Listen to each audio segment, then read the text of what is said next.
অনেক দিন পর মাসির বাড়িতে ঘুরতে গিয়েছিলাম। সেদিন রাতে খাওয়া দাওয়া সেরে মাসির সাথে ঘুমিয়ে পড়লাম। গভীর রাতে আমার ঘুম ভেঙে গেলে মাসির দিকে তাকিয়ে আমি অবাক হয়ে গেলাম। তারপর মাসির কাপড় সরিয়ে যা করলাম তা শুনলে তোমাদের পানি চলে আসবে। আশা করি আজকের গল্পটি আরও স্পেশাল হতে চলেছে, তাই গল্পটি শুরু থেকে শেষ পর্যন্ত শোনার অনুরোধ রইল। আমি একটি ছোট্ট গ্রামে থাকি। কয়েক বছর আগে আমি এক আত্মীয়ের বিয়েতে তাদের গ্রামে গিয়েছিলাম।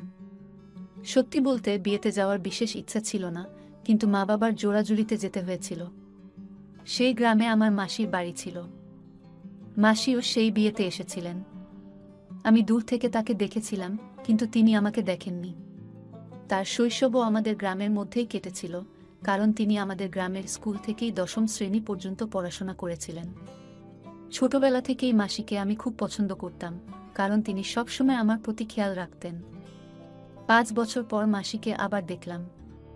বিয়ের কিছুদিন আগে শেষবার তাকে আমাদের গ্রামে দেখেছিলাম। এবার তাকে দেখে মনে হচ্ছিল তিনি যেন অনেক বদলে গেছেন।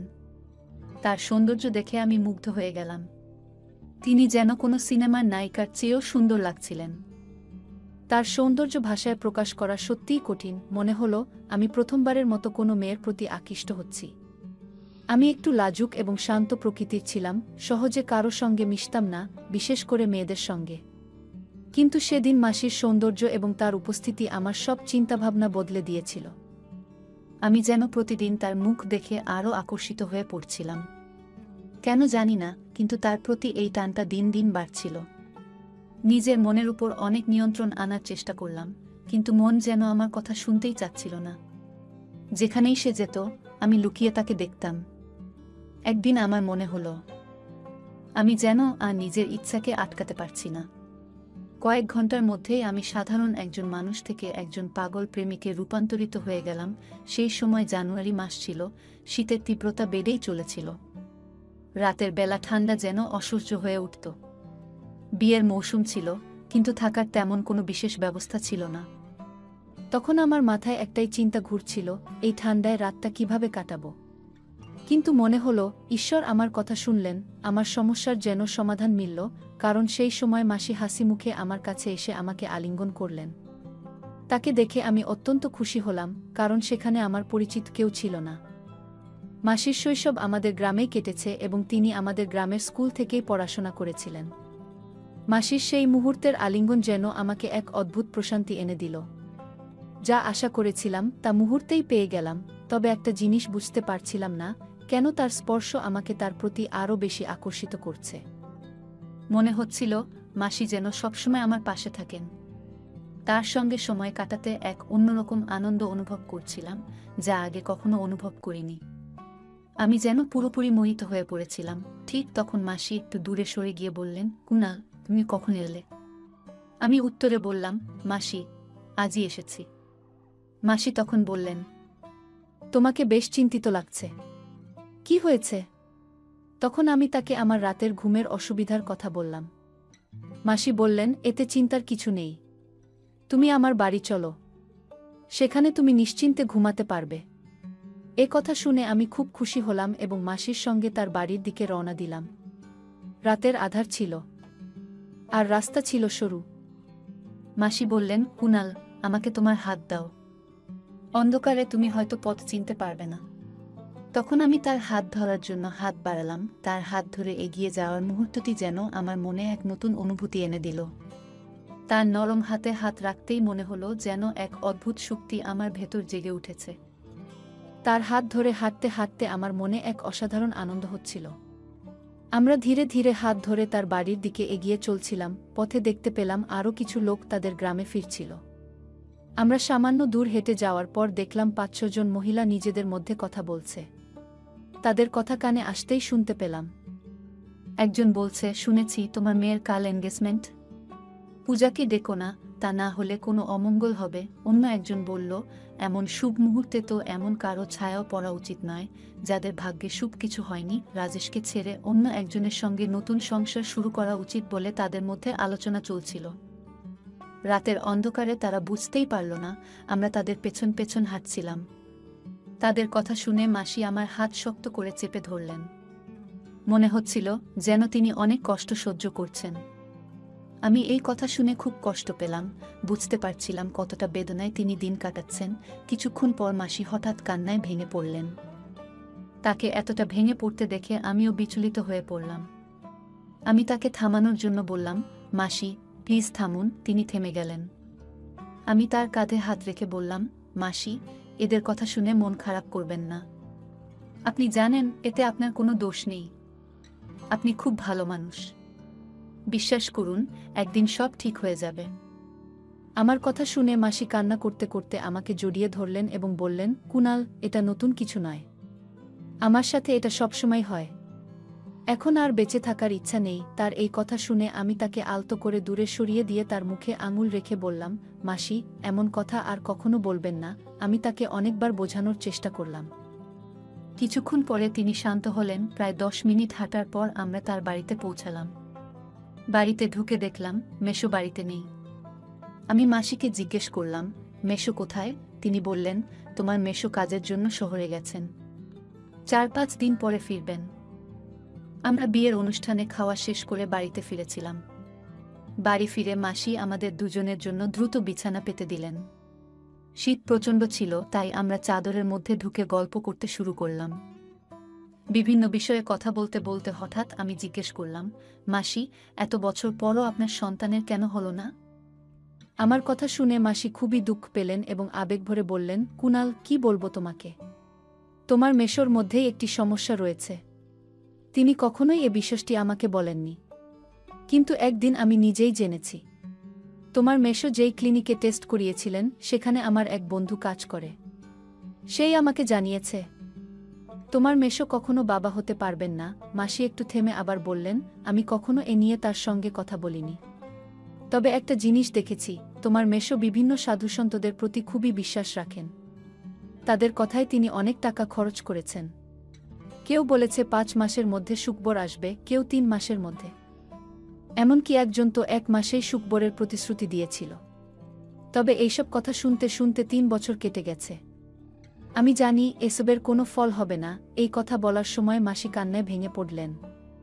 আমি তার এই কষ্ট দেখে নিজেও খুব খারাপ অনুভব করলাম। তখনই আমি আমার বিছানা থেকে উঠে আমি ধীরে ধীরে উঠে গিয়ে মাসির বিছানার পাশে বসলাম।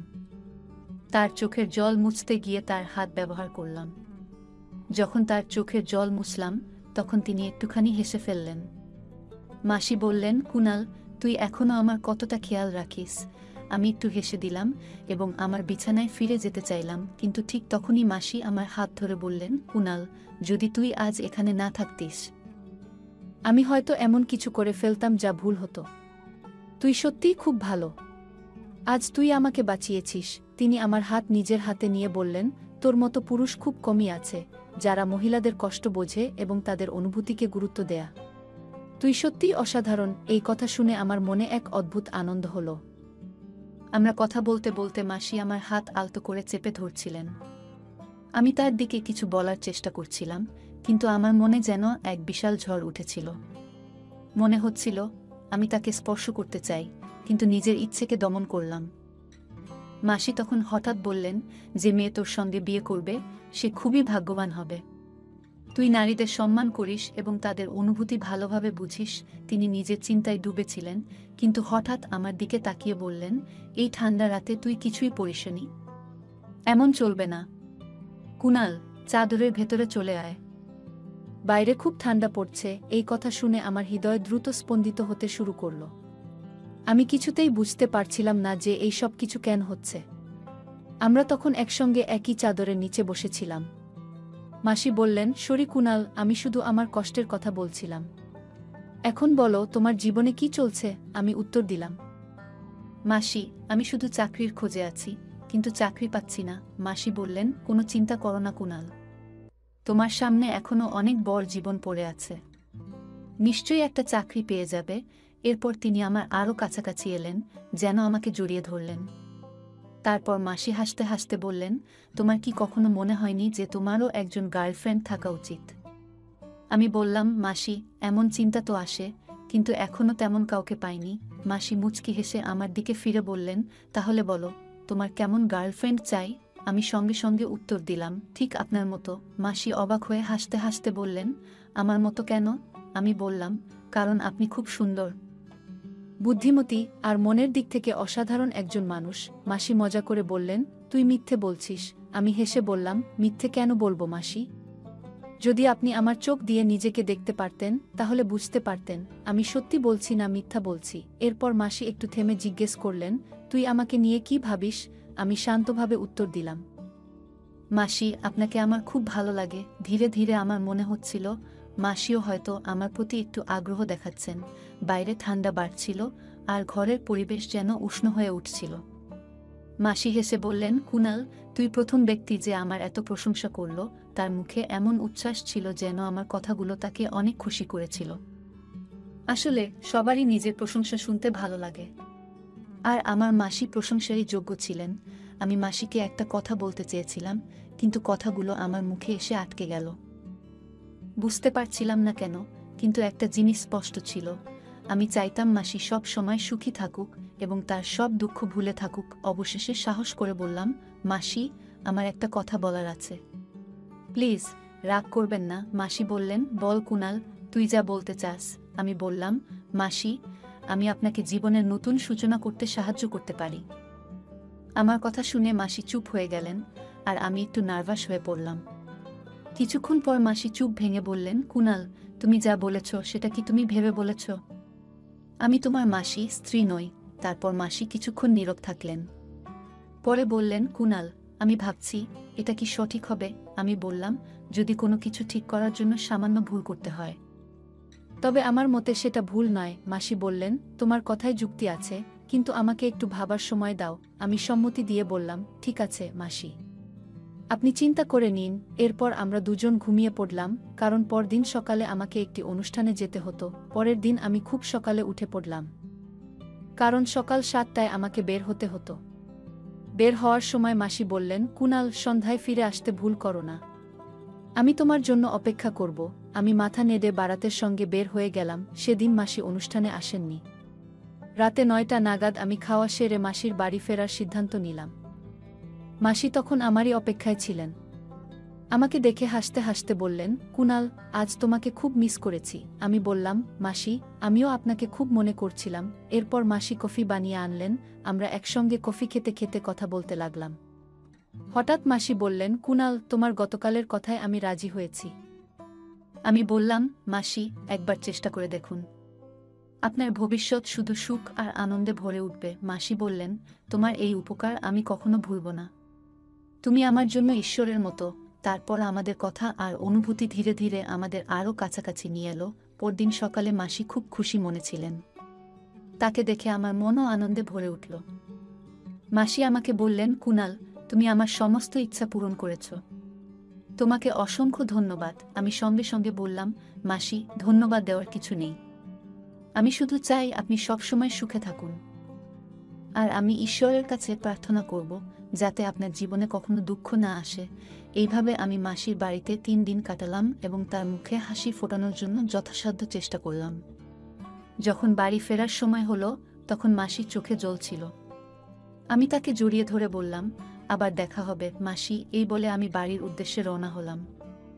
প্রায় 3 মাস পর মাসির ফোন এলো। ফোনে মাসি আমাকে জানালেন যে তিনি মা হতে চলেছেন। এই সুখবরটি পাওয়ার পর আমি আনন্দে আপ্লুত হয়ে উঠলাম এবং ঈশ্বরের প্রতি কৃতজ্ঞতা জানালাম। কিছু মাস পর আমার মাসি একটি ফুটফুটে ছেলের জন্ম দিলেন। আমার খুব ইচ্ছে ছিল আমি তাদের বাড়ি গিয়ে ছোট্ট ভাইটিকে দেখে আসি, কিন্তু তখনই আমার নতুন চাকরি শুরু হয়েছিল। ছুটি নেওয়া সম্ভব ছিল না, কারণ নতুন কাজে ছুটি নেওয়া মানে ঝুঁকি। সেই সময় স্মার্টফোনও ছিল না, যার কারণে আমি তার ছবি পর্যন্ত দেখতে পারিনি। প্রায় 1 বছর পর আমার বিয়েতে মাসির সঙ্গে দেখা হলো। সেই সময় প্রথমবার আমার ছোট ভাইকে দেখি। তাকে দেখে আমার চোখে জল চলে এসেছিল। আবেগে আমি ভেঙে পড়লেও নিজেকে সামলে নিলাম। মাসিও খুব খুশি ছিলেন। তাদের আনন্দ দেখে আমার মনে হলো জীবন যেন সফল হয়েছে। বন্ধুরা, আজকের মতো এখানেই শেষ করলাম। দেখা হবে পরের ভিডিওতে। সবাই ভালো থাকুন। ধন্যবাদ।